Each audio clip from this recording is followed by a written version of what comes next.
Hey everybody, welcome to Muscular Development's preview of the EVLS Prague Pro happening this Sunday in the Czech Republic. Joining me is the man who's going to be doing the live stream commentary for that show along with his partner Lauren Lauder. Please welcome all the way from the UK, Giles Tiger Thomas. Giles. How you doing, Ron? Ron, can I show you my participation medal I won at Hungary? I'm all about participation medals. Let's see. Wow. Fit parade. Yeah, I got 14th out of 12 in the class. That's not so bad. So that's hashtag going pro. Is there any truth to this rumor that you're going to be the next British UK Prime Minister in a week or two? No? Well, they put a revolving door on number 10 now, Downing Street. What's it? You've had 3 in the last 3 months? Boris Johnson, Liz Truss, and now Rishi Sunak. Wow. I mean, I wish we could do that. We need like a new president every couple of weeks, I think, at this point. I was kind of hoping Boris was going to come back just to create more chaos, but and sadly, because I like him, I think he's really funny and I think he's quite cool, actually. But yeah, I'm not going to get a lot of hate for that on the comment. But I really hoped he was going to come back, but he didn't. So it's kind of like Trump coming back for you guys. Oh, he will. Mark my words. Mark my words. He'll be back. Anyway, so this is happening this Sunday. There's actually an amateur show Saturday. You're going to cover that too? I don't know, actually, because I fly this in on the Friday. Oh, okay. I fly back on the Monday, so we might be. I don't know. I'll speak to the organizer. I'm going to message him today, actually. All right. So everybody, for the information, go to EVLSPraguePro.com. All the info for tickets if you're in that area, or webcast, all that, the pay-per-view. So this is a very exciting show because this is the pro debut of Krizo, Michael Krizanek from Slovakia, who just turned pro less than 3 weeks ago at the, what was it, in Italy for the amateur qualifier? Yeah, it was the amateur Olympia in Italy at the, was it the Tsunami, wasn't it? Or the Yamamoto. I'm getting mixed up with the shows. It was one of the Italy shows. Tsunami, Yamamoto. Tsunami. Yeah, dude, Italy and Spain and Portugal have a lot of shows this year. I've never seen this many. But yeah, so we'll start with Krizo because that's the main topic. Everyone wanted to know, is this guy going to get to the Olympia? And I'm looking at the lineup, and you're familiar with more of these names than I am, but based on what I see and looking at some of these pictures of the other guys, not that they're not excellent bodybuilders in their own right, but Krizo is just such a mass monster. I guess the big question is, condition-wise, how much different is he going to look from 3 weeks ago? Because that was not proper contest condition, as I'm sure you will attest. Thing is, it was difficult because some of the footage we were seeing, it was all poor quality footage. But to me, from what I tried to gather from, albeit the low quality footage, he looked 3 weeks out for me. He looked kind of 3 weeks. The thing is, if you actually look at all his pictures, I've never seen him out of condition. He does bring very, very good conditioning. He's got stripy shoulders. he's got he's clean separated muscle, and I think that's why I think a lot of people are really excited about him, because everything looks real, everything looks separated, looks quality. And I saw some video of his back, and to me his back looks good, because I was worried when I wasn't seeing the back footage. I was thinking, oh no, is it going to be amazing from the front, and then he's going to turn to the back and it's going to be like Gary Stridham, he's going to be like Paul Dillette and Gary Stridham. They were both like Mr. Olympia from the front, Mr. West Podunk from the back. But on the MD thread, on the No Bull forum, they were talking about Krizo, and some guy said his arms are actually 25 inches, which would be that'd be bigger than Ronnie's when Ronnie was like 340 pounds. But they look pretty damn big. But you know what it is though with his arms? It's like people don't realize he's really tall. He's like 6'1", isn't he? So.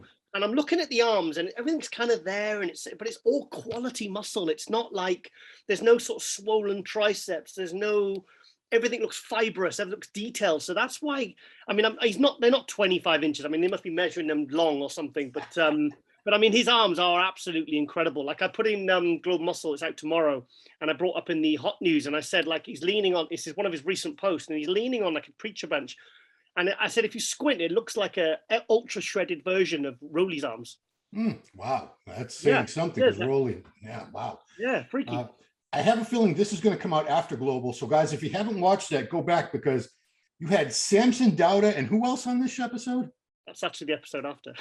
Oh, okay, my bad. All right, well, who's going to get Samson? No, because I'm away, I basically did nearly 2 full episodes in one day. We really blasted it.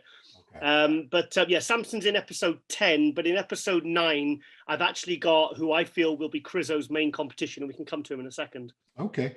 Yeah. So looking at the lineup, Krizo obviously stands out, but I did check out some of these other guys. We got Enrico Hoffman, who was 4th at the Tsunami Pro a couple of weeks back. He was a former 212 competitor. He was 3rd at the Indy Pro back in 2019. I looked him up. Very thick, dense guy.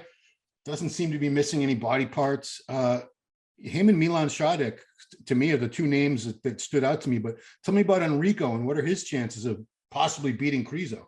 Well, I got Enrico in this global coming up.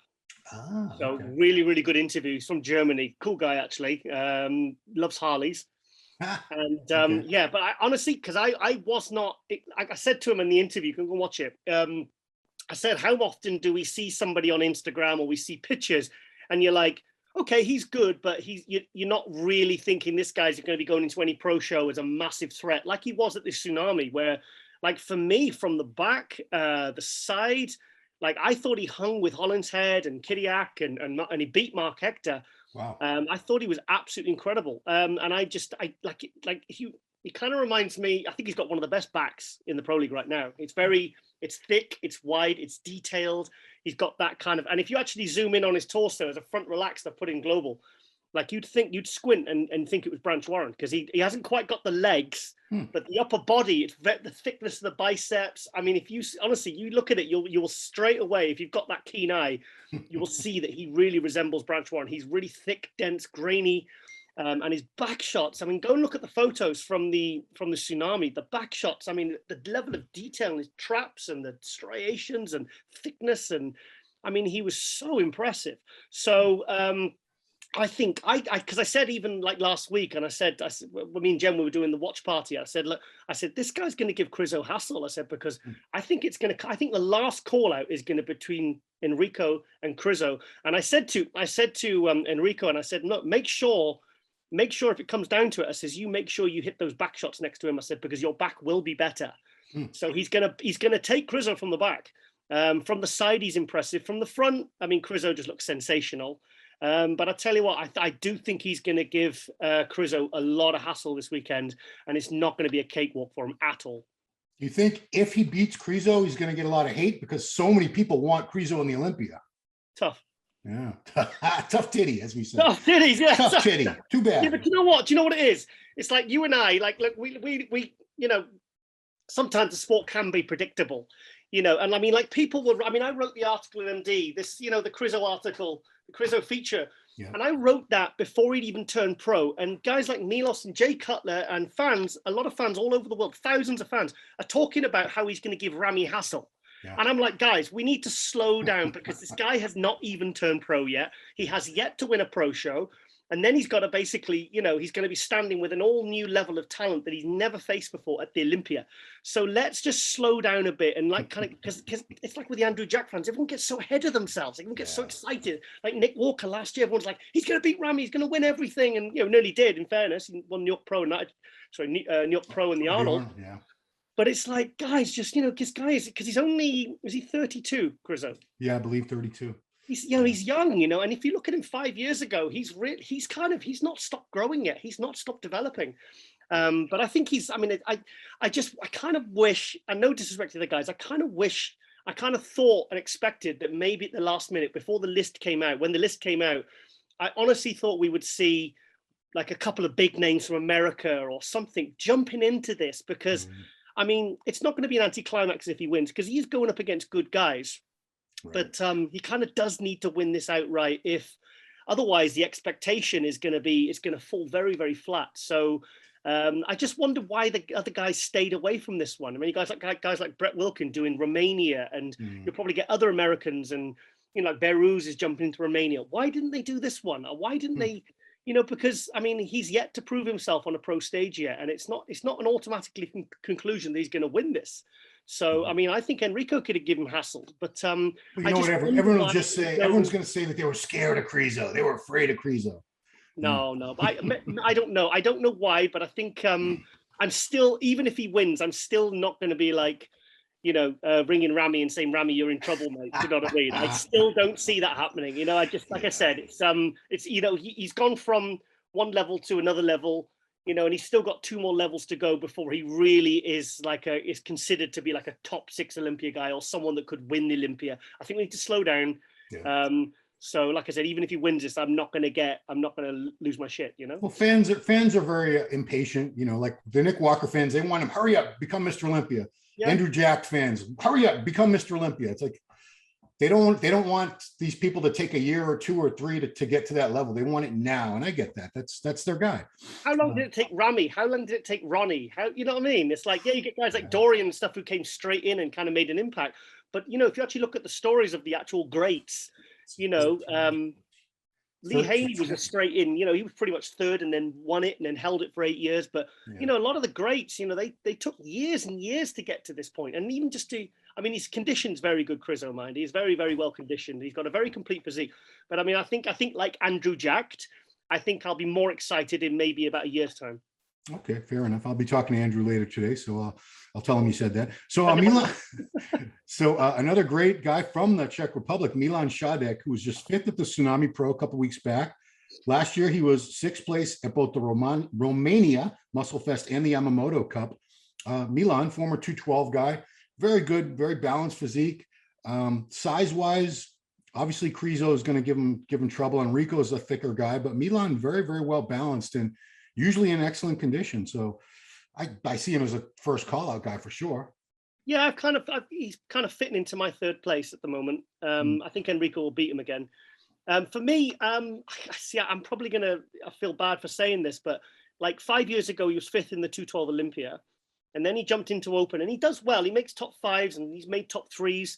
But for me, I kind of expect to see more from an athlete in 5 years. It's like Roman Fritz. You expect him to come back a year later at like 10, 15 pounds bigger or to bring something new. And they kind of don't. So I'm just thinking, if he's not too far over the 212, what's to stop him going back into 212? I mean, I think he'd be too big for classic. But right now, he's kind of, like I said, he's like that Roman Fritz style physique where you just think, you're kind of like the end of the first call out, top of the second call out. But a guy like him with his symmetry and his conditioning and his good poser, a guy like that, I would expect by now to be moving. I can't expect him to come in and win shows like this, but I don't think he's going to win this one. But we're kind of seeing the same package again and again and again. And I just think, you know, either you need to make a strategic decision and switch classes, or you need to really, you know, think about what you want to achieve as an open. Yeah, I mean, I don't know how much bigger he can get or wants to get because he was 212. Obviously, I don't think he's much more than 225 now, if I had to take a guess. Yeah, exactly. So, you know, I mean, after 5 years out of the 212, you'd expect him to be coming in at 230, 235, or just to bring something. Because to me, if you put pictures of him next to when he was a 212, that's probably not a lot of difference, and that's 5 years. So come on, Milan, you know, we want to see more from you because he's got a beautiful symmetry, beautiful physique. And I just think I think he needs to sort of make a decision now. Fair enough. All right, Milan, I hope you listened. Giles is spitting wisdom here for you. All right, let's move on to some other guys who, you know, I went through the list with you, and you know, you're so much more familiar. You follow the European scene so much better than I do. So the next guy I want to talk about is from Czech Republic. We have a couple of Pavels. This Pavel is named Pavel Beran. Tell me about Pavel. What does this guy look like? I haven't checked, but this was the guy, I had him on Global last year. This is the guy that took 4th place at the 2018 Prague. And that was when Ruli and Nathan Diasha were the top 2. Oh, wow. You know, so he was I mean, it was a good lineup. It was a really good lineup. He was 4th place. Last year, he did Spain, and I was doing the live stream commentary there, the August one that Nathan Diasha won. Yeah. And I think he was way out of the top 10. And from where I was sat, when I was watching, he looked really improved. He looked really good. He's like Milan Šádek. He's very well proportioned. He needed more back. That's what he did. He desperately needed more back. But I felt like the placing he got last year was harsh. And I messaged him afterwards. I don't usually do that. And I said, mate, you got shafted there, mate. And I mean, I genuinely felt that because I wouldn't have said it. But he's a guy that he's one of Czech Republic's best bodybuilders, you know. So I expect if he's back to his best, you know, he's a guy that could be battling it out with Milan for 3rd place, I think. But I see him as like 3rd, 4th place because, like I said, he hasn't come in off yet. Even when he came in and didn't make top 10 in Spain last year, he still looked good. His condition was good. Fair enough. So they have another Pavel. This is Pavel Chervinka, also a local guy. A lot of Czechs in the show, as you would expect. Pavel Chervinka. Sorry, Pavel, if I messed up your name badly, but this other Pavel, what do you know about him? I know very little, only that he turned pro at the EVLS Prague. It was might have been the Amateur Olympia back in the summer. And I saw the post and I thought, this guy looks good. He looked kind of like one of those guys that you couldn't work out whether it was a 212 or an open, but obviously he's gone for open, and he's obviously way over the 212 limit. But he looks really, really good. He's a new face, and I'm glad to see him jumping straight into an open pro show like this. So, but like I said, I've only seen a couple of shots, but he did look good. Okay, we got a UK gentleman in the open named Lewis Breed. I'm not familiar with Lewis. Have you seen Lewis compete before? Yeah, I remember when he competed as a junior, and then he came back as a heavyweight in 2011. And I think he took third in the heavyweights to the British, and he was only like 23 then, and he was incredible. Freaky legs, thick, dense. He did, I'm sure, yeah, if my memory serves, he did the August show at Spain last year. I'm sure it was that one. It might be the second one. I'm trying to remember now. Might have been the second. Anyway, and he was getting really good call outs. He was in the first call out, I think the second call out, and they were moving around a lot. And I think I've got 8th place in my head. So he's made top 10 in his first pro show, in a very big pro show with a lot of competitors. Yeah. But he's, I'm trying to think who I can liken him to. Kind of like a Sasan Harati, that kind of height and level of density. He's really, really good. He's really, I'm looking forward to seeing him. And he's a guy that could absolutely be in the top 5. What's going on with Sasan? I haven't heard anything about Sasan in like 2 or 3 years. I messaged him over the last few years and he never responds. Yeah, he's just, I see, pops up at shows and he's looking big. He's still training, but there's a guy that I thought was going to be, I thought him and Nathan Diasha were going to be battling it out, you know, for the numero uno status in the UK, because he was so good. He got 5th at the New York Pro. Yeah, I remember. What was he, 1 2nd or 3rd at the Cali? And I mean, the guy was so complete, but I don't know. I think he was starting a family or something, or buying a house, and he just backed away. But he's kind of just he's kind of on the fringes. But everyone's kind of asking the same question. Yeah, what the heck? Because he was good. If he wasn't good, I wouldn't care. But he was pretty damn good. Last gentleman we'll talk about in the open class from Germany, we have Adolf Berghardt. Certainly haven't heard of him before. I think I'd remember the first name. But tell me about Adolf. Is he somebody who's in the running for this? I remember he turned pro at I think it was the Dennis Wolf, because Dennis Wolf and Dennis James. Oh, my own shot. It was the Dennis Wolf, the Dennis James German show. He turned pro a few years ago. I think it was 2018, 2019. Yeah. Really, really big, complete. But this the stomach last year. That's what knocked him out of contention for the placings. But he's like I said, if he's got the stomach under control and he gets good condition, he's gonna be a force here, definitely. Right on. All right, let's move on to 212. I think we're just going to go with 2 big names here that I've definitely seen this gentleman before from Kuwait, and I know he's very good. Abdul Rahman Al-Kashti, very, very good. He's done a bunch of shows all over in Europe, I believe, from what I recall. But I know you've seen Abdul Rahman in person a few times as a 212. I want to say he's a little on the taller side. Am I right? I'm not sure, because like I said, when I watched him competing in Spain, I was really looking. It's hard to gauge heights when you're up on a balcony looking down. It's like when I was in Hungary, I said to the judges after the judging, I said, everyone got shit legs. Because from the angle it looks like, I said, it looks like no one's got any legs. And they went, no, there was some great legs up there. I was like, okay, it's just the angle where I'm sat. But like, it's difficult to tell height. So, but he's really, really good. I think I saw him compete in Spain in August, and possibly Romania, and possibly the second Spain show. I'll have to go and check. But yeah, really, really good. Still need a little bit more condition, because he's still got a good placing regardless of his condition, which shows you how good his shape and his symmetry and his balance was. But there's a guy to keep an eye out for in this one, definitely. And then from Slovakia, which is also Krizo's homeland, we have Tomas Tabacier. It's Tabaciar. I apologize to all my Slovakians out there for mutilating these names. But Tomas, I'm not familiar with Tomas, of course. So help me out, clue me in. How good is this guy? I'm really happy to see this guy back, because he's absolutely awesome. He did really well in the Prague show a couple of years ago. I think it was something like top 3, but he really caught my attention. His readable bicep is absolutely incredible. He's very nicely balanced, very complete, very well conditioned, very polished. I'd be surprised if he didn't win this because he is that good. But I'm sure I'm maybe getting mixed up with somebody else, but I'm sure that he was looking to switch to open, or maybe did an open show and then has gone back. I'll have to go and check. But Thomas is really, really, really good. He's done well before, and I expect him to be, well, I'm picking him as one of the favorites to win this. Right on.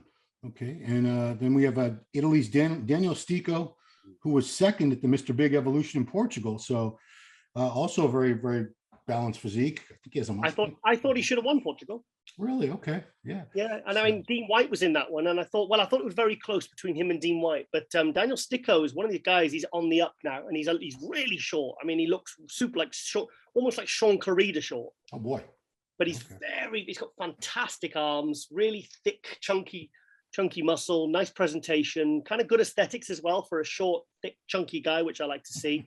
And I think he's still working with Mauro Sassi from Team Stones. Oh, right on. Yeah. But he's really, really good. So it's going to be interesting between Abdul, Thomas, and Daniel.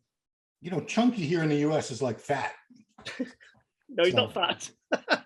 You also say fanny for vagina. So anyway. We do.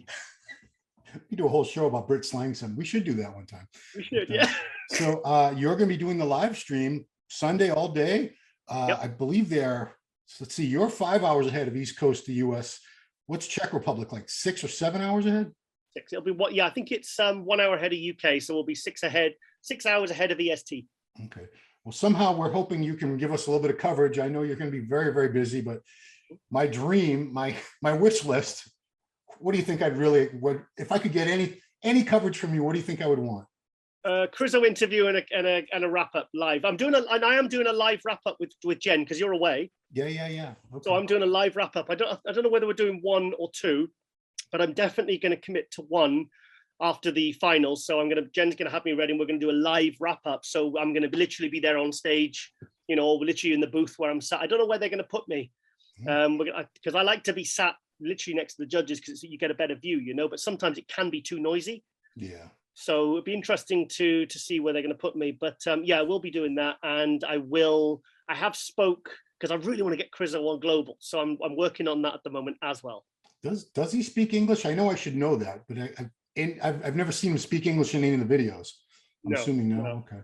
Well, No. Brush up on your Slovakian, Giles, I guess. I think that's a language, right? Slovakian? I don't want to commit to saying yes or no. It probably is. I bet there is. Yeah. If I was a gambling man. So that's it, guys. On musculardevelopment.com on Sunday, Giles is going to do his very best to pull double duty. He's commentating on the live stream for them, but we're going to somehow squeeze some coverage out of him because he's a hardworking heck of a guy over there. So that's it, man. I wish you the safe travels over to Prague. I know it's a beautiful city. Never been there before, but have an excellent time. Do your thing as only you can do, Giles. I actually canceled Spain because they wanted me to do 3 days straight live stream. Wow. And it's the week after Prague. And I thought because Hungary was great, it went fantastic. But when I got back, I underestimated kind of how tired I would be. I mean, obviously because I'm still recovering, but it took me probably 3 days to recover from that. So I thought I don't want to commit to it. And then I come back from Prague and I'm exhausted and then I can't go or whatever. So I just said, no, I'm going to have to skip this one. And then I'm doing Romania. And then obviously I'll be at the Olympia with you. I've already forgotten that you had a heart attack and triple bypass, 5 months ago? It was just heartburn. Okay. It just took some antacids and you were good, right? No, when was that? April, May? When did that happen? May 15th. Wow. I mean, you're so back to your ebullient self. I have, honest to God, I forgot all about it. That's how normal you seem now to me. I even had my first leg session back on Saturday and it went really well. I really enjoyed it. And because obviously I was worried about my pulse going up, but I'm completely over all that now. I'm back training. I've gone from 3 days. I'm going to bump it up to 4 and then up to 5, doing cardio every day. I feel great. You should do the Lee Haney straight 6. That's how I trained for the Mr. Olympia. Did 6 really? days. No, that's obviously, I wouldn't recommend that to anybody.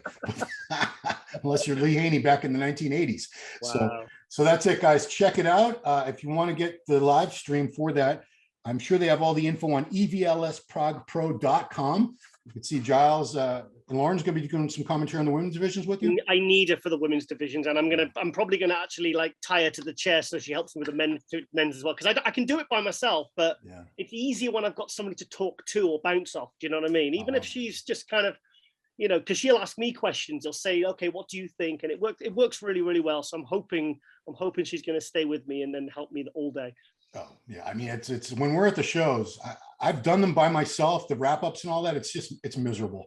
I just feel like, I remember the first time I did a wrap-up by myself, and it was when Flex Lewis did the Open in the 2011 Mr. Europe, which was won by Ronnie Raquel. Ruley was second. Little Ruley was second. Was it 2012? Flex Lewis was third, and Tony Freeman was fourth. And I remember because Neil Hill was supposed to help me with a wrap-up, and they were literally about to turn the lights off after the show had finished, and Neil was downstairs helping Flex, getting his tan off. So I was like, oh, I'm gonna have to do this by myself. And I remember it just being the worst wrap-up I've ever done, because you're just talking at a camera. And I was just blabbering away. I was talking so much bullshit. I didn't know. I watched it back and I was like, what am I saying? Oh, that's exactly the feeling when I watch my own wrap-ups. I'm like, oh, was I on crack? What was I thinking? Anyway, I said Ronnie Raquel's posing was horrible. I said posing was horrible. And I was like, oh God, I shouldn't have said that. No, he's not that bad. So, all right. Well, guys, join us Sunday on this channel. I'll be away playing in Las Vegas. Jen and Giles are going to hold the fort down, and Giles is doing it while he's commentating on the pay-per-view. It's amazing. This guy's just you're a dynamo, Giles. What can I say? So that's it, Giles. Giles. That's everyone calls me Giles. Steve calls you Giles for some reason. In Hungary, they were calling me Thomas. They're going, Thomas. I'm like, it was actually Giles, but don't matter. Well, they can call him, if they call me Harris, I'll turn around and say, what? That's me. Yeah. So, that is a first name. I've heard people named Harris. It's an unfortunate name to give someone, but people have done it. So that's it, guys. Thanks for watching Muscular Development's preview of the EVLS Prague Pro happening this Sunday in the Czech Republic. And we'll see you then. Thanks for watching.